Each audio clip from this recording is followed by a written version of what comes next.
Hello दोस्तों, insight area में आप लोग का बहुत बहुत स्वागत है। आज हम न्यू चैप्टर लेकर आए हैं, वो है रिलेशन। ठीक है, तो आज हम रिलेशन की बात करते हैं।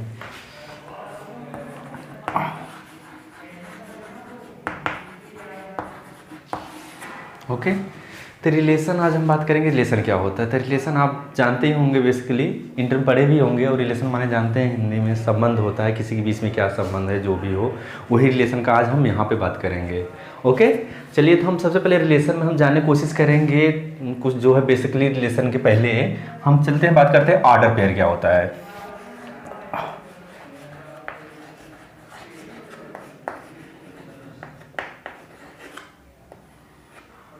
ठीक है, ऑर्डर पेयर क्या होता है? एन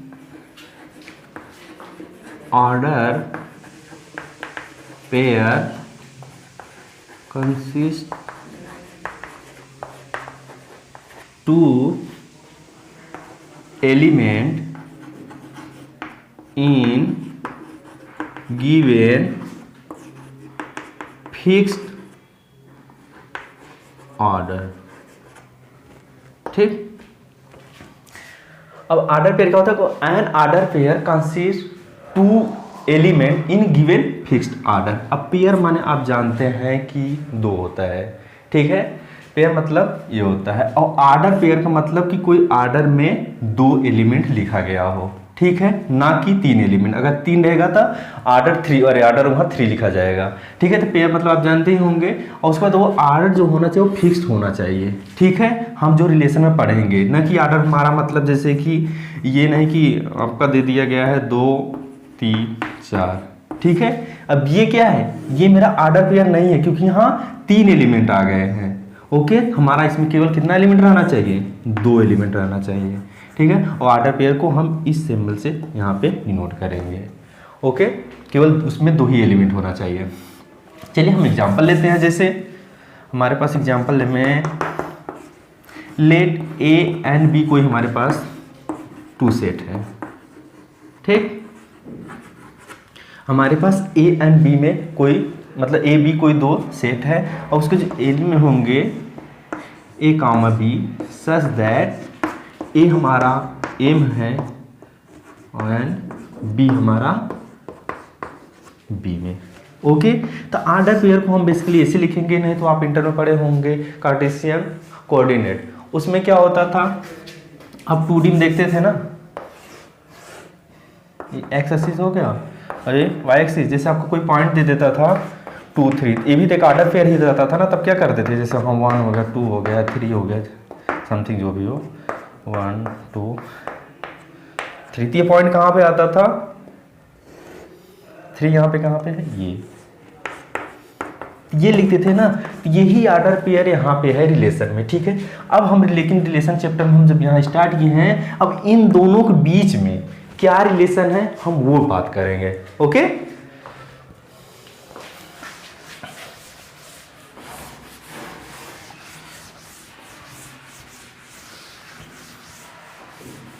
इसमें एक और चीज है जान लीजिएगा ऑर्डर पेयर में,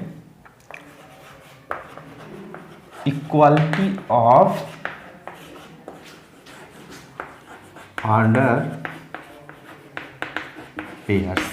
ठीक है, इक्वालिटी ऑफ ऑर्डर पेयर्स कभी कभी आपको एग्जाम में भी पूछ दिया जाता है। तो ये क्या होता है, आपके पास कोई 2 ऑर्डर पेयर होना चाहिए।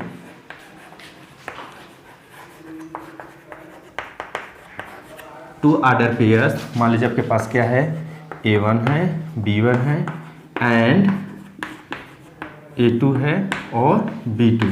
ठीक है, 2 order pairs A1 B1 and A2 B2 are equal if and, इसे आप लोग जानते होंगे नहीं, आई लिख के डबल एफ लिखा जाए, इफ एंड ओनली बोला जाता है इसे। यहाँ आप लिख दे रहे इफ एंड ओनली इफ बोला जाता है। अब इसका मतलब बता रहे क्या होता है, A1 equal to A2 and B1 equal to B2। ठीक है, इसका मतलब बता रहे हैं। अब देखिए कह रहा है कि इक्वालिटी ऑफ ऑर्डर पेयर क्या होता है, 2 order pairs A1 and B2 are equal. ठीक है, अगर ये इक्वल हैं तभी हमारा A1 जो है A2 के बराबर होगा और B1 B2 के बराबर होगा। इफ एंड ओनली इफ का मतलब ये कहता है अगर ये आपका ये कंडीशन अगर इक्वल बोल रहा है तभी आपका ये होगा, ठीक है। अगर ये बोल रहा है तभी ये होगा, अब ये हो रहा है तो ऑब्वियस है ये भी होगा। इफ एंड ओनली इफ का यही मतलब होता है, ठीक है। और इसे सिंबल में अगर हम ये यूज कर रहे हैं तो इसका मतलब ये भी है इफ एंड ओनली इफ बोला जाता है। तो अभी से हम लिखेंगे कैसे, A1 B1 equal to A2 B2, ठीक है। यही बोला है कि कोई दो ऑर्डर पेयर हो वो इक्वल होंगे, ठीक है। तो उसके एलिमेंट कैसे इक्वल होंगे, तब होंगे if and only if A1 equal to A2 and B1 equal to B2 होगा, ठीक है। हम चलिए कोई एग्जाम्पल देख लेते हैं।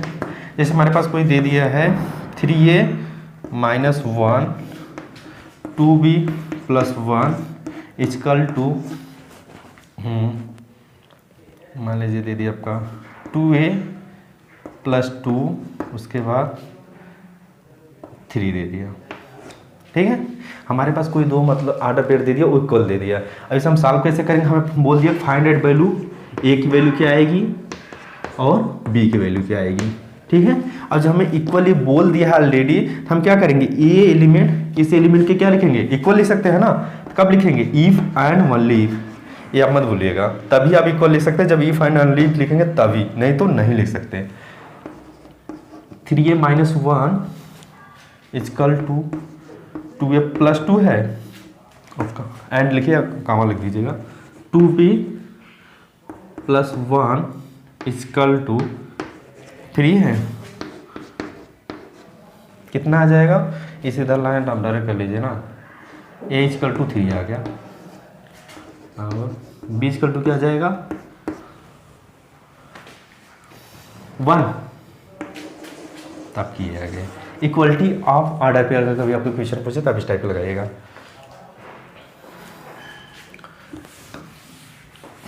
अब हम बात करेंगे, एक चीज़ और डिस्कस लें, उसके बाद हम रिलेशन पे आ रहे हैं।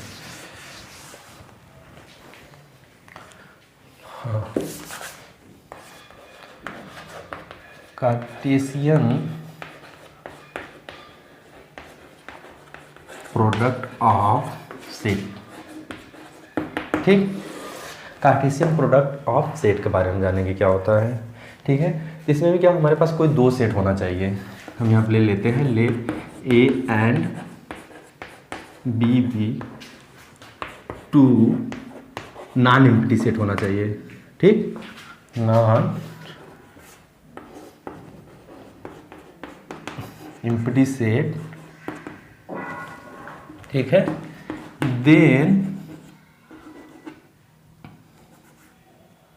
then set all order pairs A comma B के फॉर्म में लिखा जाएगा, ठीक है। क्योंकि such that A belongs to A and B belongs to B is called Cartesian product of set A and set B denoted by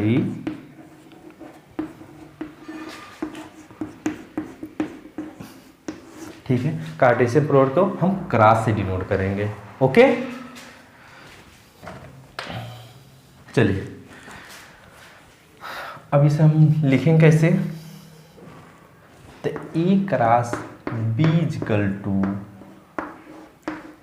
A comma B, क्योंकि सभी हम order pair A comma B के form लिखेंगे। Such that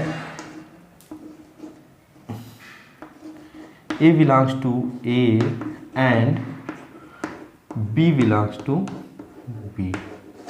या तो आप ये भी लिख सकते हैं, अगर वो बी क्रॉस ए के रूप में लिखे तो आप क्या लिखेंगे, बी, क्योंकि उसके एलिमेंट पहले लिखेंगे और उसका एलिमेंट बाद में, एंड ए बिलोंग्स टू ए, ठीक है, ये कार्टेशियन प्रोडक्ट को हम इस फॉर्म में लिखेंगे। अभी हम आपको एग्जांपल दिखाते हैं। एग्जांपल देखिए, जैसे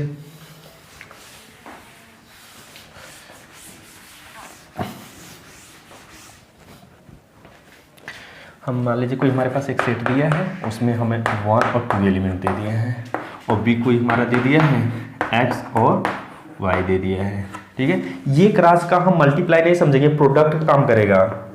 ओके, क्योंकि ये ऑर्डर पेयर का प्रोडक्ट यहाँ काम करेगा, ना कि आप क्रॉस समझ लीजिएगा वो वाला। तो हम a क्रॉस b क्या आएगा, ठीक है, 1x। ठीक है, जो पहला मतलब यहाँ सेट हो, पहले उसका एलिमेंट उठाएंगे, हमेशा यहाँ ध्यान दीजिएगा, जो पहला अगर यहाँ पे सेट हो उसी के एलिमेंट उठाएंगे, उसके बाद नेक्स्ट वाले सेट के साथ हम लिखेंगे ऑर्डर पेयर में। तो 1x है x, ठीक है, फिर हम उसी 1 को दूसरे वाले मतलब सेट के एलिमेंट दूसरे एलिमेंट में करेंगे। 1 फिर कामा y हुआ, ठीक है, खत्म हो गया। अब 2 को करेंगे, 2x का, फिर 2y का। ये हमारा हुआ a क्रॉस b। अगर आपको कह दिया जाए b क्रॉस a क्या आएगा, ठीक है, तो हम पहले b के एलिमेंट उठाएंगे, पहले x को उठाएंगे, तो x 1 आ जाएगा, फिर x 2 आ जाएगा, फिर उसके बाद y 1 आ जाएगा, फिर उसके बाद y,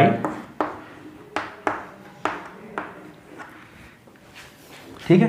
अगर आपको ये क्रॉस ये कह दिया जाए तब, अब a का एक एहिम करना है, क्या लिखेंगे, पहले 1 का 1 भी करेंगे, फिर 1 के साथ 2 में करेंगे, और फिर 2 का 1 में करेंगे। ओके, 2 का पहले 1 में करेंगे, फिर उसके बाद 2 का 2 में करेंगे। ये हुआ a क्रॉस a का। ऐसे b क्रॉस b का फाइंड करेंगे। अगर इसे हमें ग्राफली समझना हो तो हम इस टाइप पे समझेंगे। आपके पास मान लीजिए कोई सेट दिया है, ठीक है, इसमें क्या है, 1 है, इसमें 2 है, ये a है मेरा, और ये b है, और ये x है, y है। चलिए a क्रॉस b हम देखते हैं। 1 x के साथ जा रहा है, चलिए, और 1 किसके साथ जा रहा है, y के साथ जा रहा है। 2 किसके साथ जा रहा है, x के साथ जा रहा है, और 2 किस में साथ जा रहा है, y के साथ। ये ग्राफिकली है, ठीक है, ग्राफिकली हम अगर ऐसे समझेंगे तो ये समझेंगे।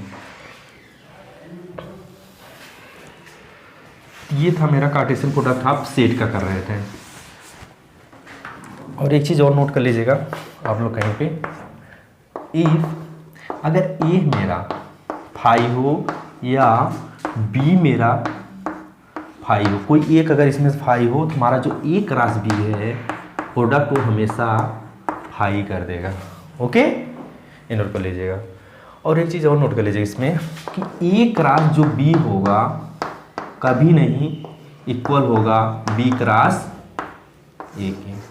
चलिए, a क्रॉस b था ना, अब ये मत कर दीजिएगा कि 1x जो है x 1 के इक्वल है, ऐसा हम नहीं करेंगे। जहां अगर बोले, हम जो इक्वलिटी ऑफ सेट में बोल रहे थे, वहां पर अगर इक्वल बोलेगा तभी हम करेंगे। और वैसे के लिए आप ये नहीं कि इसकी इक्वल आप लिख दीजिएगा, क्योंकि ये और ये दोनों सेम नहीं है, ठीक है। ये 1 x के साथ जा रहा है और x 1 के साथ जा रहा है, ठीक है, इसका जस्ट उल्टा है। तो ये कभी हमारा इक्वल नहीं होता कार्टेशियन प्रोडक्ट में।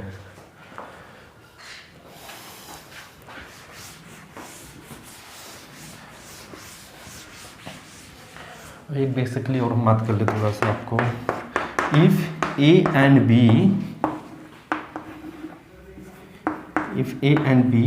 b कोई फाइनाइट सेट दिया गया हो, ओके, इसे हम लिख देंगे n क्रॉस nb, ठीक है, n क्रॉस nb। अब देखिए, जैसे हमारा एग्जांपल था ना, ए में कितने एलिमेंट थे, हमें इसका जैसे टोटल फाइंड करना है कि कितने, अरे मतलब कितने ऑर्डर पेयर इसमें हैं। पहले वाले में कितने एलिमेंट थे, 2 थे, इसमें कितने थे, 2 इसमें भी थे, पूरे 4 थे, 4 हो गए, 1 2 3 4 हुआ। कभी कभी आपसे ये भी पूछ दिया जाता है, तब ये जानते रहिएगा। हाँ, तो आप ये भी एक पॉइंट नोट कर लीजिएगा, सम यूजफुल रिजल्ट है। ठीक है, आपको अगर दे दिया जाए जैसे A cross B intersection C, ठीक है, तो आप लिखेंगे A cross B intersection A cross C. और सेकेंड होगा आपका जैसे बी क्रॉस, हाँ, A cross B union C, लिखेंगे A cross B union of B cross, अरे A cross C, A minus A cross है, क्रॉस बी माइनस सी अगर आ गया तो ए क्रॉस बी माइनस, ऐसे बहुत आपके रिजल्ट हैं। ठीक है, लेकिन हम इसे बेसिकली इतने लिख दिए। आप ये जो है हम आपको सेट में पढ़ाए थे चैप्टर, तो उसमें बता दिए थे आप कोई भी एग्जाम्पल लेके, ठीक है, अब यहाँ 3 सेट दिया गया तो आप कोई मतलब 3 एग्जाम्पल लेके आप जो है पूरे इनको सेटिस्फाई करा सकते हैं। ओके, तो हम पे केवल लिख दिए थे इतना ही, क्योंकि प्रूफ बहुत जरूरी नहीं है इसका।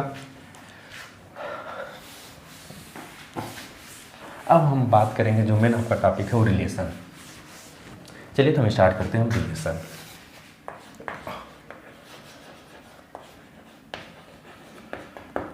रिलेशन क्या होता है, चलिए तो लेट मान लीजिए हमारे पास 2 सेट हैं A and B, B 2 set, then a relation, then a relation R from A to B is subset of A cross B। ठीक है, अब रिलेशन क्या होता है कि हमारे पास कोई 2 सेट हो, ठीक है, वो रिलेशन तभी होगा जब वो सबसेट होगा A क्रॉस B का।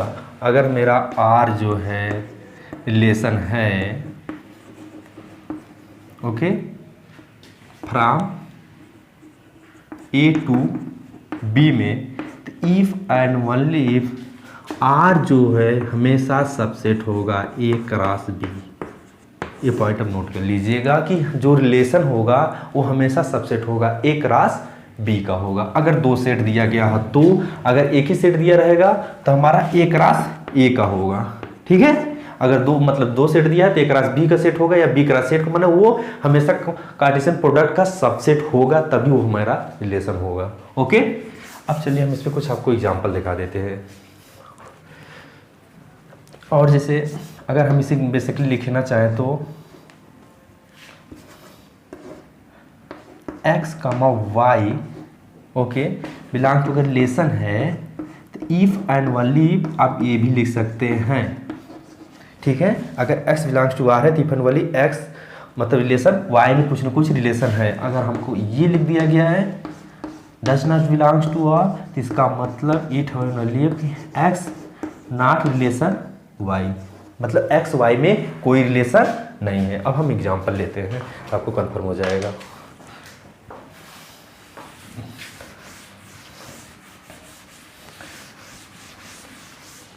हमारे पास कोई 2 सेट हम एग्जांपल में लिए थे, जैसे 1 2 लिए थे और कोई, चलिए अब हमसे क्वेश्चन दिया कोई एक रिलेशन है R1, ठीक है, हम R1 करें पहला रिलेशन, वो लिखा है कि 1x लिख दिया और 2x लिख दिया और 1y लिख दिया। ठीक है, R2 मेरा रिलेशन 1x लिख दिया, x1 लिख दिया और 2y। अब देखिए मेरा पहला रिलेशन है कि नहीं, दूसरा रिलेशन है कि नहीं। अब हम किस में चेक करेंगे, ए क्रॉस बी के फॉर्म में।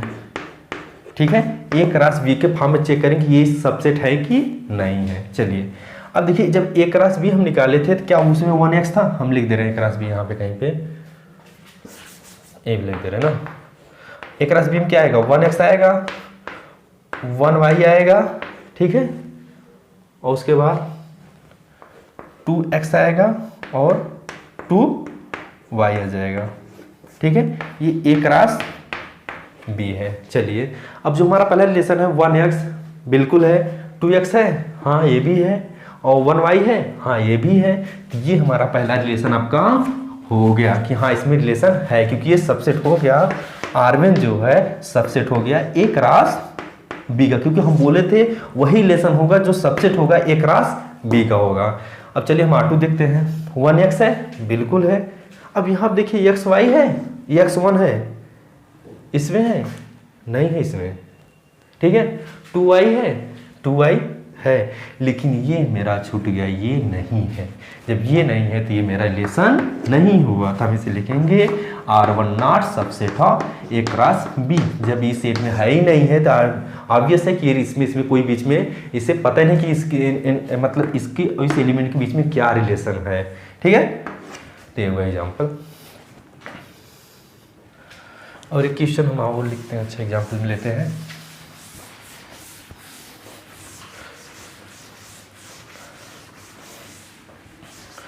हमें कोई एक सेट दे दिया गया है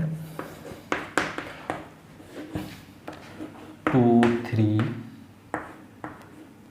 4 5, ओके। अब हमें यहाँ पे एक ही सेट दिया गया है और रिलेशन बोला है एक्स वाई बिलोंग्स टू कोई। हाँ अब ये जो है आर, यहाँ पे अगर हम रिलेशन चैप्टर में बात कर रहे हैं तो आर यहाँ हमारा रियल नंबर नहीं होगा, यहाँ पे मेरा रिलेशन होगा, ओके।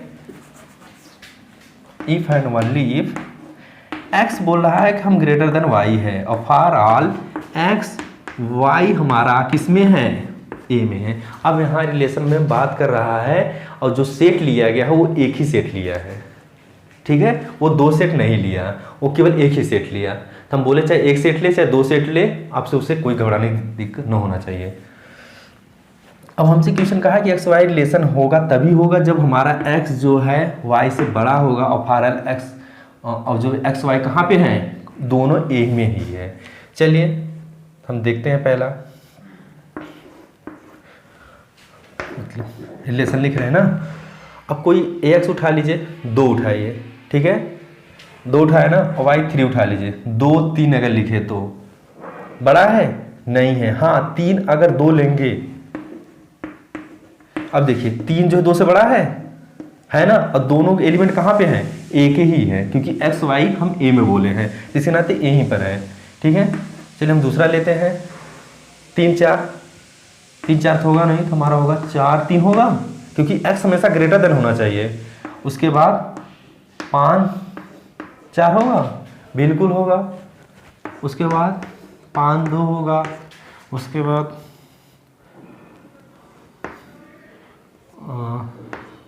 4 2 होगा।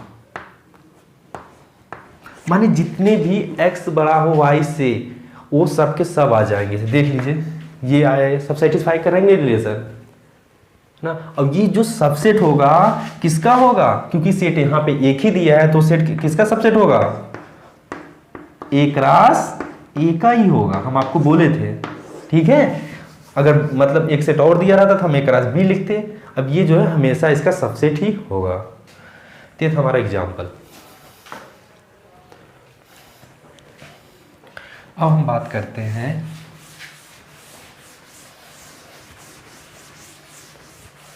डोमेन और रेंज।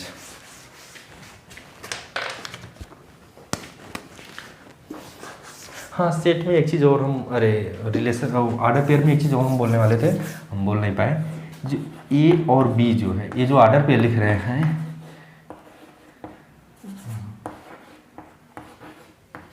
ऐसा मत कर दीजिएगा कोई सेट में अगर हमारा 2 एलिमेंट लिखा है तो वो भी ऑर्डर पेयर हो गया, ठीक है। ये सेट है और ये मेरा ऑर्डर पेयर है, इक्वल नहीं है दोनों, ये कन्फ्यूजिंग हम वहाँ बोले नहीं, ओके। क्योंकि ऑर्डर पेयर ये है, ये सेट में कि नहीं कि सेट में हमारा 2 एलिमेंट है तो ये भी ऑर्डर पेयर हुआ, ऐसी कोनो बात नहीं है। ये अलग है, ये अलग है। अब हम बात करेंगे डोमेन और रेंज क्या होता है।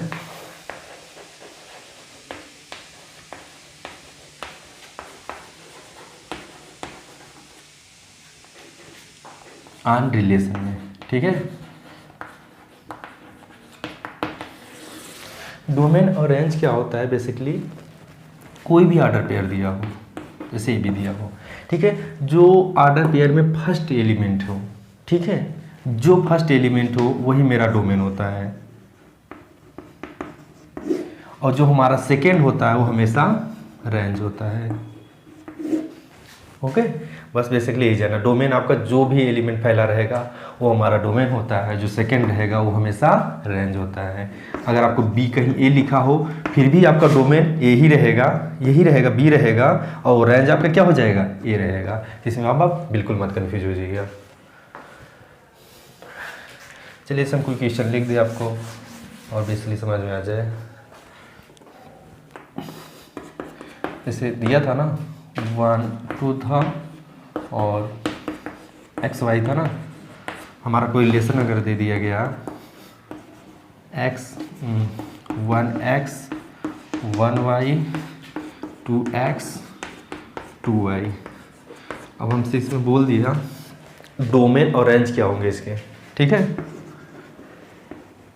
डोमेन क्या होंगे इस रिलेशन के, तो डोमेन क्या होंगे, हम बोले थे जो फर्स्ट एलिमेंट रहेगा वही मेरा डोमेन होगा, 1 है, चलिए, और उसके बाद फिर भी 1 है, उसके बाद क्योंकि हम बोले थे सेट में कभी भी एक एलिमेंट से बार बार रिपीट नहीं किया जाता है, जो एलिमेंट एक बार लिखा है बस वही लिखते हैं, 2 लिखे फिर उसमें भी 2 है, तो ये हमारा डोमेन हो गया, और मेरा रेंज क्या हो जाएगा, सेकेंड एलिमेंट क्या है, x है, ठीक है, उसके बाद क्या है, y है, और इसमें क्या है, वही x है वही y है, तो ये हमारा रेंज हो गया, तो ये डोमेन और रेंज हो गया, ठीक है। तो आज के लिए इतना ही बहुत काफ़ी है, ठीक है, हम नेक्स्ट वीडियो में इसका कंटिन्यू करेंगे लेसन का। तो आप लोग वीडियो पसंद आए प्लीज़ लाइक और शेयर करते रहिएगा और कमेंट भी करते रहिएगा। Thank you.